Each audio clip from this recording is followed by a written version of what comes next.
The Trump administration has recently proposed deep cuts to the EPA, and one of the important roles of the Attorney General's office is fighting in that regard. What steps would you take as Attorney General to take on polluters, and what do you see as the biggest environmental issue for the Attorney General to address? It is one of the jobs of the Attorney General, and I would continue that. The fact that the government is, at the federal level, is trying to undermine this would be all the more reason for me to pursue it. At this point, our water system is really what I would look at, because what the resource that we have here more than anything else is our fresh water, and I would make sure that was the number one thing that we would protect. Ms. Harold?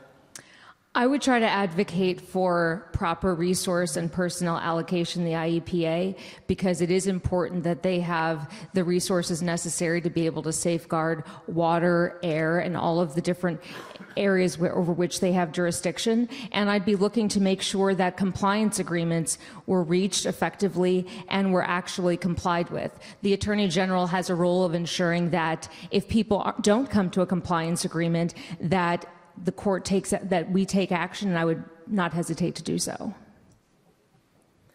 We talked a little bit about some of the contributions received from Governor Rauner in this race. What kinds of campaign finance ethics and conflict of interest policies would each of you personally institute in your office if you were elected, and what would you pursue as public policy statewide for everyone to abide by? Ms. Harold? One of the things that I think Lisa Madigan has done effectively is to make sure that any entity that has a case pending before the Attorney General's office cannot make a contribution to her or to her office, and make sure that people who work for her office do not make contributions to her. And that's something that I would maintain, because it's very important that people understand within the Attorney General's office that employment decisions are not based on whether someone makes a campaign contribution. I think disclosure is very important, and there needs to be updated disclosure within our system, and that's something that I would fight for. We have some very good disclosure laws, and I believe that it's important to follow those. I think I would start with one of the aspects of this race. On both sides, people have been accused of taking money from bodies that they regulate. There's no reason. The Attorney General is a lawyer. This is a legal job. Conflicts of interest are very important. The semblance of impropriety has to be observed. I would advocate for a change in the law that you cannot accept donations from the utilities that you regulate or any of the specific agencies that you regulate. That would stop these donations that appear to be improper. If I can just a quick follow-up, Ms. Harold, what you said, that disclosure laws need updating. What do you mean by that? I think that the public needs a greater ability to be able to see the disclosures or the disclosure reports that people are filing. I think that our technology is sort of antiquated in terms of people being able to see the different contributions that people are receiving. So I think that is important for people to be able to have. We're going to take a couple of questions that have come in on social media, and one of them was about sanctuary cities. And as I'm sure you both know, Attorney General Jeff Sessions today just filed a lawsuit against the state of California over their sanctuary city laws. Illinois could be next. How do you enforce a state law that seems to conflict with federal law? Well, the job of the Attorney General is to enforce the law. Philosophically, which law?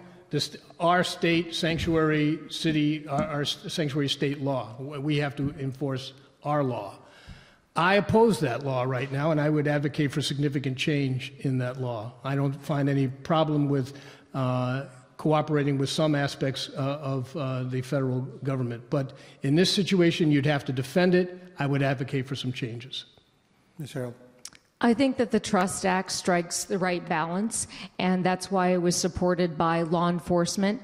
It makes sure that people are able to comply with the law and work with federal immigration. And the Trust Act was actually specifically written to comply with federal law. And I think that there is not a conflict between the two. And I think the Attorney General should fight for the proper interpretation of the Trust Act, because it was in fact written to comply with federal law. So what would be the proper interpretation of the Trust Act? There is no conflict between the Trust Act and federal law. So what I would do specifically is what was done in Philadelphia.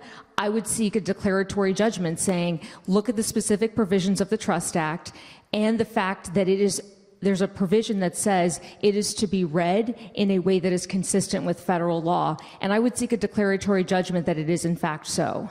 Mr. Grosso, you want to address that? Well, the federal judge has already said that sharing information is allowed and should be complied with.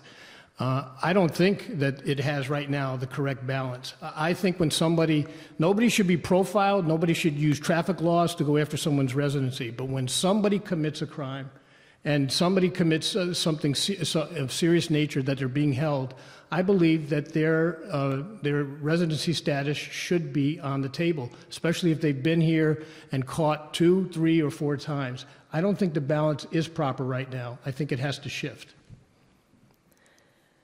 There's something public officials have to fill out in Illinois each year called economic interest statements. These are supposed to provide information about private work that people do and their financial connections and their investments and so on and so forth. What should be done to make them more useful and helpful for citizens? It has to be completely revamped. I've done this several times. We all have that who are in elected offices. It does not do the job that's necessary, and that is, the whole idea is to show if there are conflicts. If you are you holding a position in which you may be doing something in your private life and your public, in your profession that conflicts with your job. For example, when you affect the property tax issues down in Springfield or legislatively, and then you're in the business of reducing those.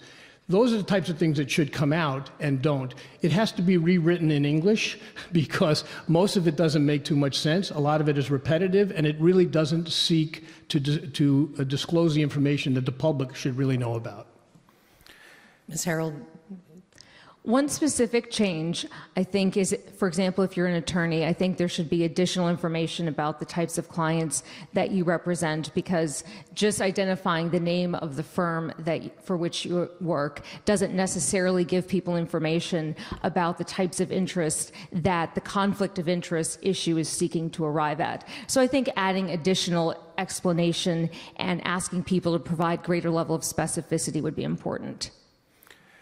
I'm going to go back a little bit to public corruption, because one of the issues that has been raised in the current situation with Speaker Madigan, with his daughter Lisa Madigan being the Attorney General, that public corruption has not been aggressively investigated as much as perhaps it should be.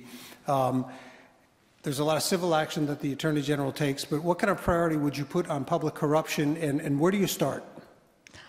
I would make fighting public corruption a top priority because it's something that voters expect their Attorney General to do. I would call upon the General Assembly to provide the Attorney General's office with additional investigative tools, such as the ability to convene statewide grand juries, the ability to issue additional subpoenas. I also think it's important to make sure that the Open Meetings Act and FOIA is strictly complied with, because that's a preventative measure that the Attorney General can use to try to prevent corruption from occurring in the first place.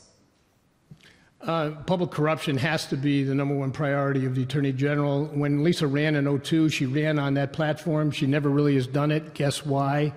I think the question is, what would you do first?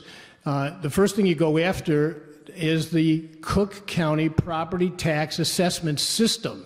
We all know it's wrong. We all have tolerated it for 3 decades. There is where the blatant conflicts of interest lie. That's where the money all comes from, between the lawyers, the system, the lobbyists. That's where you start. You use the investigative tools. There's plenty of them in the AG's office. You use them, you go after that system, you break that system, you free Illinois.